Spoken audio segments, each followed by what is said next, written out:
Hi, Don. Hi. How are you doing? Good. How's everybody doing today? Good. Good. Good. Your guys' organization focusing on MS and MS awareness, you have an international support group. Thank you so much for just even reaching out. I really felt like I wanted to bring Naomi and Tim along because we have connected, even though they may not have started when I started, they are very much a part of this. And we are kind of in the beginning stages of growth and wanting to do more to expand and spread awareness. Paige, she could not be here today. She is one of the leaders as well, but and they could not be here. I was diagnosed with multiple sclerosis in 2003. And it's I know everyone has a different story. And I love having the support group so that we can share and hear how it started for everyone, because even though it may have been something that I birthed and it was a dream of mine to have, it is very much a team effort. I was diagnosed 2003. I was only 23 years old. And I was very scared because my legs were very heavy and felt like they were giving out on me. And I tended to kind of want to ignore because I'm working. I have a family. I'm working full time at a doctor's office, and I'm like the only person in my role. So it's like, okay, I have to keep going. But it Yeah. kept things gradually got worse. And I went to the emergency room, and thank God I had a wonderful neurologist who kind of knew by things that were going on. See how technology evolved, because I was kind of like a guinea pig. Well, let's try this. Nobody really knew what multiple sclerosis was. It was like unheard of. Yeah. So yeah, so then that's just how it was. I was diagnosed, and it was a lonely road. Yeah. I did isolate. I have a wonderful husband, parents, siblings, children. It was a very lonely road. And to be honest, it still gets lonely at times. So, but one of the things I wanted to do was start a support group. So a year ago, I started through the National Multiple Sclerosis Society.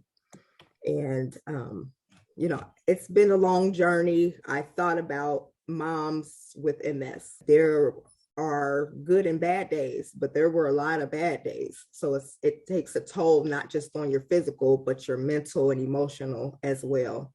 Sure. So it just, but I wanted to start something to be able to support others. I stopped asking why me, and stop making it about me, and learning to live well with MS.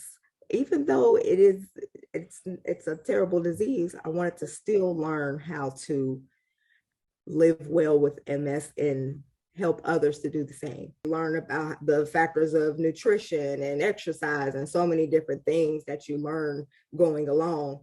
So Moms with MS was birthed through National Multiple Sclerosis Society.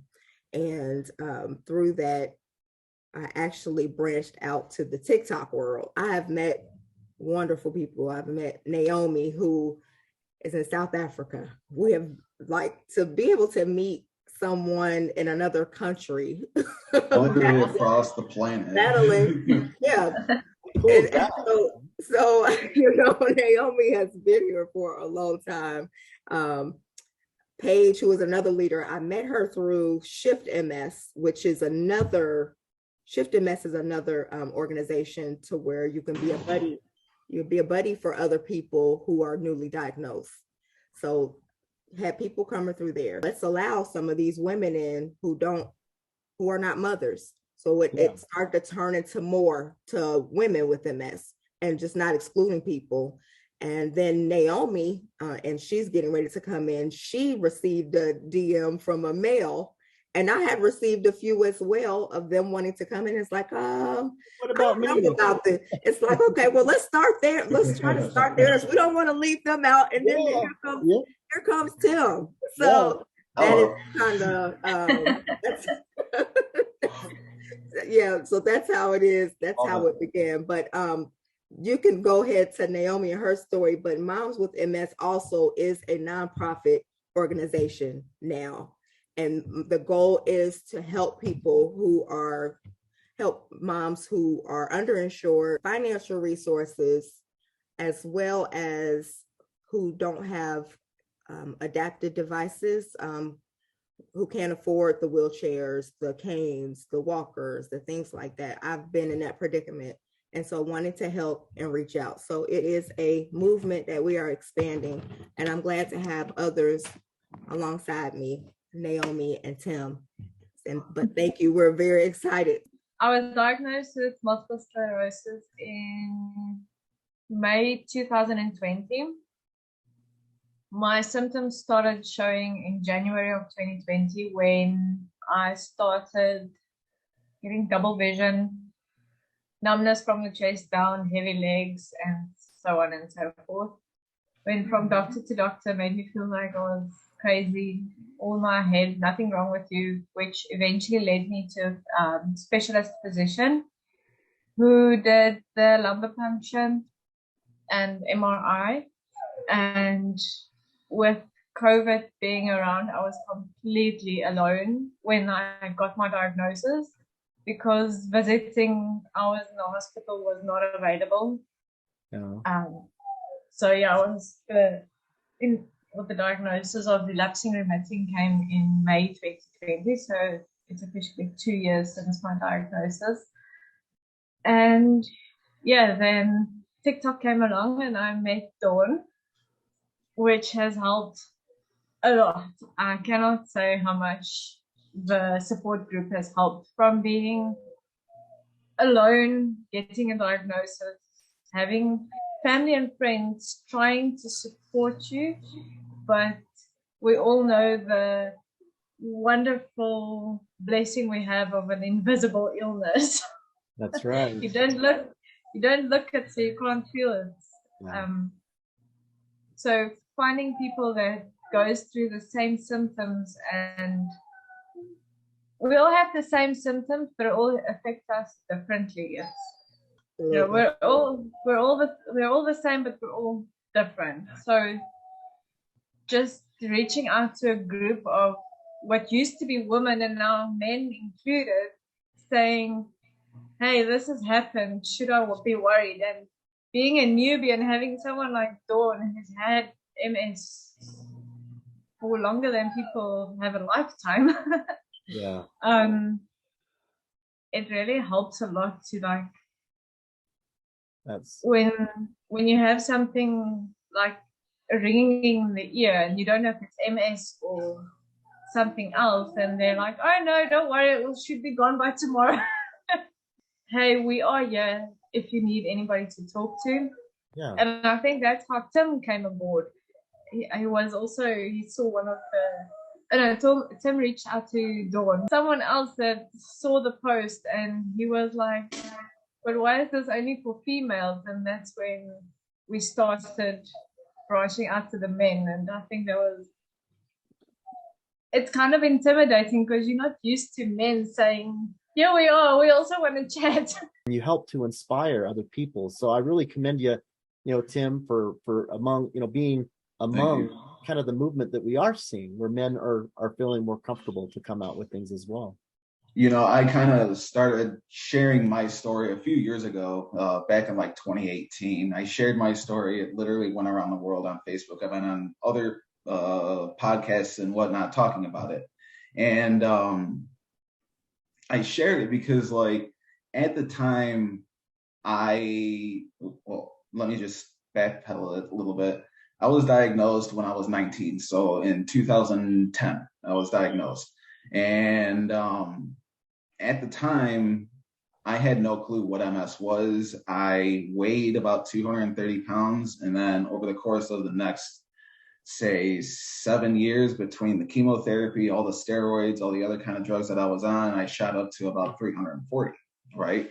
Wow. Then in 2015, I had some stuff going on in my life, and that made me kind of reevaluate everything that I was doing. And that was mainly like, all right, Tim, you got to put this type of lifestyle in the background, because the drugs, the alcohol, all of the self-medicating problems, the depression, all of that was just getting in the way and was honestly wrecking my life. Yeah. And I was going through flare-ups every month. I was doing chemotherapy every couple of weeks and stuff like that. And I switched my diet and got into the whole physical fitness aspect of it. And I continue to share my story because I know what it's like to be a man, right, that has to deal with an issue that is not really talked about, because we may look good on the outside. Like, prime example, I gotten to the point where I could lift hundreds of pounds and stuff like that, whereas 5-6 years ago I wasn't able to. And like, I've been there, and like, I share my story and the things that have helped me to kind of try and aid and possibly inspire somebody to be a little bit healthier in what they do, the actions that they take, the content and stuff that they consume, whether it be food, other kind of illicit objects, right? Mm-hmm. And just try and live more of a healthier lifestyle, because being here now as compared to what it was for my life, or in my life back then when I was extremely unhealthy, is like night and day, right? And so that, I guess what I'm just trying to say is that, like, I connected with these two a couple months ago, and we just started just talking and sharing each other's story. And I just like being part of the community here, you know? Is this some of the first connections that you guys have had, like, your whole life with, I mean, or at least since you've been diagnosed? Is it like, how long did you go from your diagnosis where you felt alone? So you guys could go first if you'd like. Go ahead, Tim. You go ahead. Oh, no, I guess like I said, I was diagnosed in 2010, and then about 5-6 years later is when I started to really share my story and talk about it. And prior to that, I really wasn't hanging out with the best kind of crowd of people you should be hanging out with. So like, in that sense, I was very alone. I'm the only one that has MS in my family, and nobody in my family knew what it was. None of my friends knew what it was. So like, I've met a few people here and there off of Facebook and Instagram and stuff like that. But like these two said, you know, once you got on a TikTok and you just see that there's so many more people, like, literally around the world, it's mind-boggling to see how many connections you can make with people on one small app. For people who don't know what multiple sclerosis is, it's a disease that impacts the brain and the spinal cord. That pretty much controls everything that we do. As something triggers our immune system and attacks the brain and the spinal cord. And so we have a protective layer called the myelin sheath, and that's damaged, and it disrupts signals to the brain. And this is what causes symptoms, various symptoms. So it's like when we get our MRIs back and they're like, oh, you have a lesion on this left side or this right side. This is why you're having numbness from the chest all the way down. Or this is why you're dealing with optic neuritis, because you have your lesions in this area of your brain. So this brain and spinal cord, it controls everything. An easy way to think of it is multiple sclerosis is kind of like multiple scars. Once that myelin sheath goes, the brain can't send the signal properly to wherever it needs to. And that has a wide variety of symptoms. Literally anything in the body could potentially have issues. Whenever I start to experience and flare up, 9 times out of 10, my neurologist prescribes me the Solumetrol steroid infusion. And I'm usually doing it for about 3 days. I go in for an hour, get the meds pumped in, and then I leave.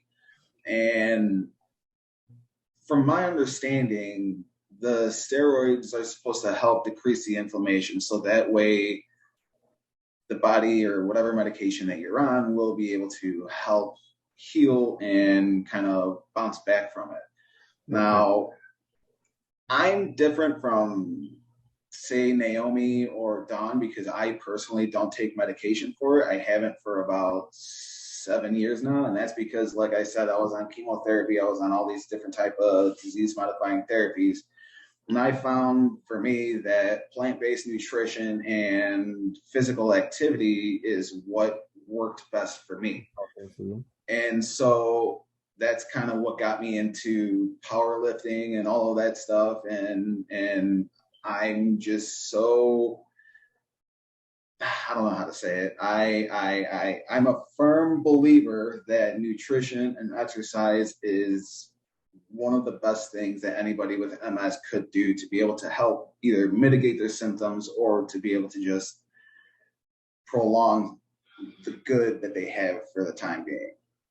You know, have control over, right? Yeah. Because I didn't have control over my disease for, like I said, the first 6-7 years. It was just up and down. The walls became my best friend because it was my only form of support.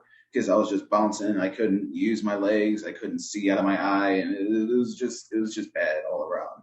Yeah, I'm sorry. Outside of MS flare-ups, you deal with fatigue, chronic fatigue. So you may just really have a day where you literally, it's like you've worked an 8-hour shift when you get out of the shower. What works for someone else may not work for me or Naomi or for Tim. I pretty much grew up with experiencing leg pain, like excruciating leg pain. My whole childhood, I can remember having leg pain. Every time we would go to the doctor and my parents would address it, they would just write it off as growing pains, which you eventually start to ignore and just take your aspirin or whatever to make it go away. And November 2019, I was in a vehicle accident. A car hit me, or my car, on the passenger side, which then led to an abdomen MRI, where they saw a mass in my cervix. Now I have 3 kids, so hearing something like that after going through 3 cesarean sections, it's quite scary. That led me to go to a gynecologist just to have it checked out. And he essentially placed me then on birth control. After taking the birth control for about 3 weeks, maybe a month, I started experiencing the extreme pain in my lower legs. It feels like someone was kicking me the whole night in my shin. So I first went to a GP and told him that something's wrong with my legs. It's just not, something's off. And he said, no, it's growing pains. Now, as a 30-year-old woman, you don't want to hear you're still growing or shrinking. Then I went back to the gynecologist and I told him, listen, I'm experiencing this issue. I've stopped taking the birth control. Can you please check what's going on? And he did a sonar again and he wrote it off as a UTI, urinary tract infection. So he gave me antibiotics, went home, finished the course, and I just started deteriorating. The lower leg pain was now thigh pain, was now into my hips. Then I started feeling the numbness from the chest down. I started having double vision, which was intimidating because I had to drive about an hour to work and home again in the afternoon. So driving in traffic with double vision was a bit of a difficult struggle. So it was spreading. It was going in different places like we've talked about, right? And it started in one area and started impacting areas of your nervous system. That must have been really scary. I am sorry. Yeah, thank you. And then I went to my optometrist to address the double vision, and she couldn't find anything wrong, so she referred me to an ophthalmologist who did an MRI of the brain and orbit to see if there's anything going on in the brain or with the eye muscles, essentially. She couldn't find anything wrong, so she contacted a neurologist who was also just brushing off my symptoms. Basically, it's all in your head type of neurologist at that time. And then they referred me to, I can never remember the specialist doctor, but he specializes, it's not a chiropractor, that I remember. But he specializes also with the neck and spine area. And he was under the impression that there was a nerve pinching in my spinal cord. So he also did an MRI. Oh, no, sorry. He took x-rays of the spinal cord and he found nothing wrong. So he sent me back to the ophthalmologist and said, sorry, I can't do anything. Where after that, I got sent to a specialist physician who didn't make me feel like I was losing my mind. He admitted me to hospital. He said, well, we can't have you walking around like this. Go pack your bag and meet me back here in an hour. And that was 2 months after lockdown started. So I had to go through the whole COVID testing and everything.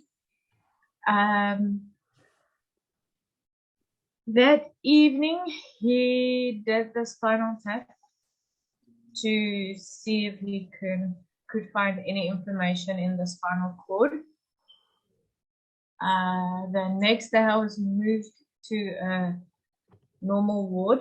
I must say, being admitted during the COVID time and being in an isolation ward is quite intimidating. It feels like a concentration camp or something. So being in the normal ward the next day, he came to me and said, well, it looks like multiple sclerosis, but we're going to call in a neurologist. I don't know what multiple sclerosis is. So he told me, well, I kind of also don't know what it is, but I'll catch you later in the afternoon. What? I bet that made you feel so comfortable. Yeah. Well, thanks, man. Thanks. So the neurologist who saw me initially, she came back in and she looks at me. She's like, but I saw you a few months ago, didn't I? So I told her, yeah, you did. So she's like, but why are you back again? So I told her, well, my symptoms gotten worse, so there must be something wrong. So she's like, yeah, you might have multiple sclerosis. So she did more tests and things. And later that afternoon, the physician came back and he's like, I've never read so much in my life. And not even when I was studying to become a doctor, I read this much. So he spent the whole day researching multiple sclerosis so that he can give me information on what the plan is forward. So that helped a lot. But I think the scariest part of the diagnosis at that time was you hear this big word, and with me, my mom has fibromyalgia as well as lupus. So that was the first thing that popped into my head. It's like I've seen what my mom has gone through with her fibromyalgia especially. And hearing that I have an autoimmune disease as well, that was the scariest bit of it all, I think. And being alone, being able to have my husband with me, not being able to see the kids. I mean, just during you have multiple sclerosis, not knowing what it is, it's like death sentence. Yes, overwhelming, I'm sure. Yeah. You don't know what to expect next, and then just being on all the different treatments. They put you on medication with these big words you've never heard of it in your life. They're like, oh, we're gonna hook this up to your IV. What is that? Yeah, trying to trust, right? Trust the system. And yeah, we moved a year ago from inland to coastal, so we're right at the beach now, just to be like, because the neurologist did mention that being in your same stressful environment can impact your MS. So my husband had an opportunity to move to the coast, so we have an ocean view, and Beautiful so too. I mean, when an opportunity like that comes along, you can't say no. And unfortunately, with COVID hitting, we all were working from home in 2020, starting from March when it hit South Africa the worst, and we were on complete lockdowns.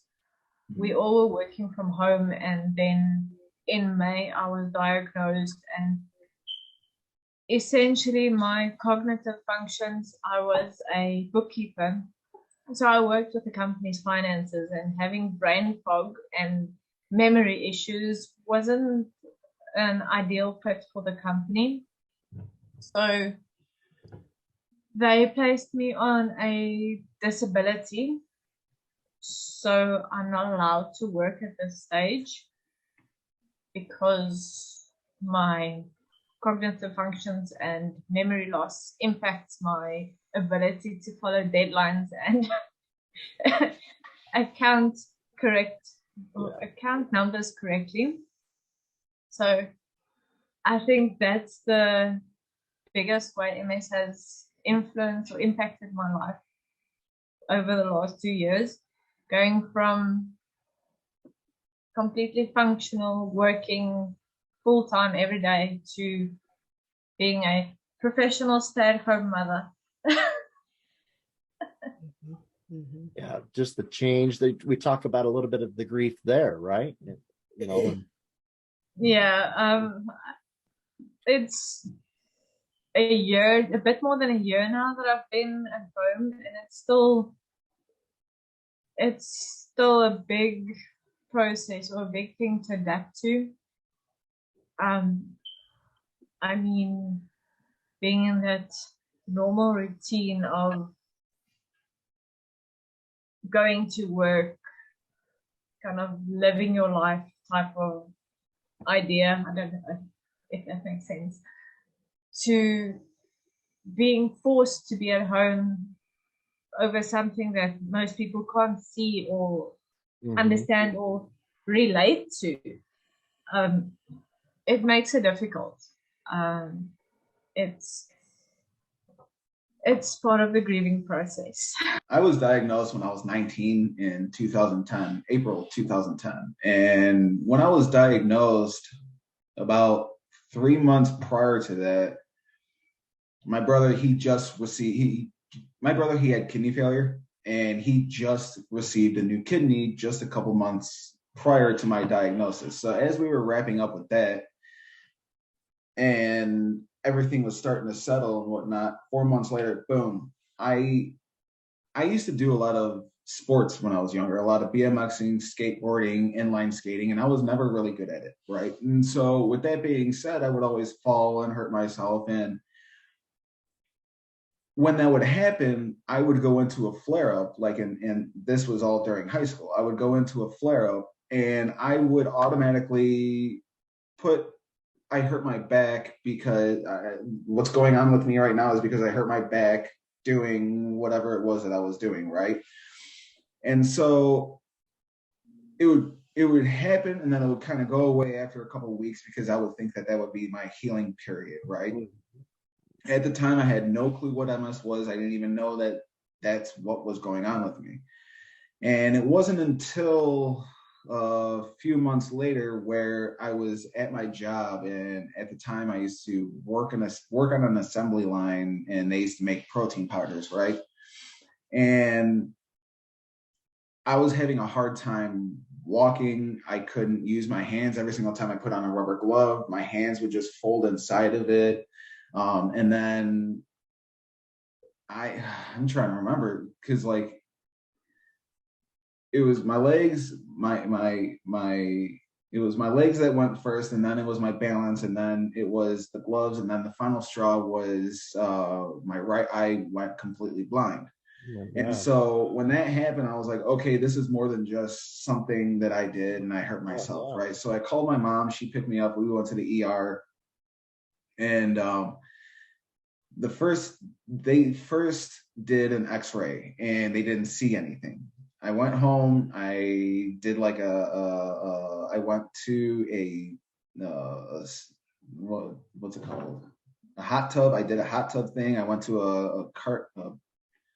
What was it that you just said, Naomi, that you went to? A chiropractor. I did the chiropractor, and all of those things did not work. In fact, it actually made things worse for me.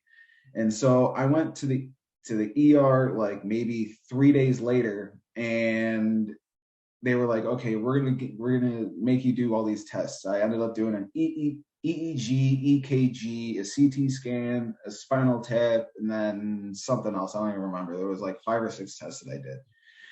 And after I did all of those, I met with the neurologist. I did like blood work with him and stuff like that. And then about 12 hours later, I get a phone call. I will never forget this. I was upstairs. I was sitting with my mom and my dad because they were helping me move stuff around in my room. And I'll never forget this because my neurologist, he calls me. He's like, hey, Tim, I have some bad news for you. You know, from what I see, you have multiple sclerosis. And like I said, I'm 19. I have no clue what that is. And like, so how do I say it? I went into autopilot mode, and I don't even know what I'm trying to figure out. Denial, kind of like not necessarily denial, but it was more like I was aggravated. I was pissed off. I was in shock. I was mad because like my parents just went through all of this stuff with my younger brother, and now 4 months later, this has to happen with me. Two life altering things going on with both of their kids. Like my thing is like my parents are going through some like a bunch of shit right now. Like I can't add this onto that, right? And so like it was a disruption, not so beautiful, right? Or at least thought. No. It was in the beginning. It did a lot of how do I say it? It did a lot of damage because I didn't know what it was. I didn't know how to deal with it because I really wasn't focusing on myself as much as I was focusing on my younger brother. Yeah. And so for the next couple of years, like I said, I was just on autopilot, and it wasn't until 2015 when I decided to change everything for the better, because when I was first diagnosed, I ended up in a wheelchair. I was in a wheelchair for about 2 months because I just couldn't stand up. I couldn't move. My arms were just completely useless. My eyes would cross. My left eye or my right eye went completely blind. And even still to this day, like I have residual damage in my left hand. Like I have more coordination with my right hand, but more strength with my left. And the reason being is because I'm right-handed, and like 2, it feels like my arm and the back of my legs are just made of clay that's just hardening over time. And that's just what it feels like. It just feels like it's just very stiff. And so it's callousing, right? It's a scarring kind of Yeah. And so like after I was diagnosed, I did two different kind of medications and they didn't work. And I don't know if it was that they didn't work because it was the medication itself or because of my horrible lifestyle that I was living at the time. Yeah. And so after about a year and a half of those two not working, I ended up on chemotherapy. I did that for about a year. Then the lesions and everything else started to subside. I went on an oral treatment. That didn't work. And then I went back on chemotherapy. And then when I was doing the chemotherapy the second time, that's when I was kind of like cleaning everything up. And I realized that my symptoms were happening very few and far between, right?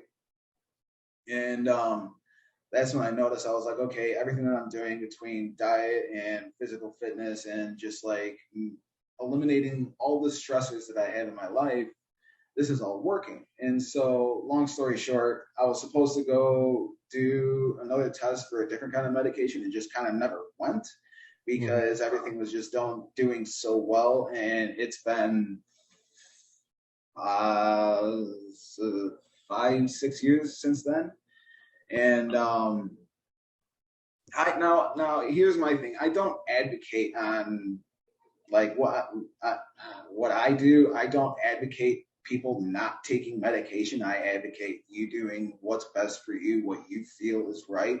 What I advocate is like people trying to get on a better diet or getting some sort of physical activity into their daily lifestyle, because that has so much benefit to helping you manage your everyday symptoms. When I first started switching everything from how I was living to how I am living now, it was, I found all these documentaries like on Netflix, like there's Forks Over Knives and What the Health, and those talk about like plant-based nutrition and stuff like that. And then I started reading more books and watching more podcasts, listening to more podcasts, watching more videos on the subject and how herbal remedies and more of a holistic approach to healing yourself, that kind of interested me, because I spent so much time on dealing with so many different kind of medications and then having my own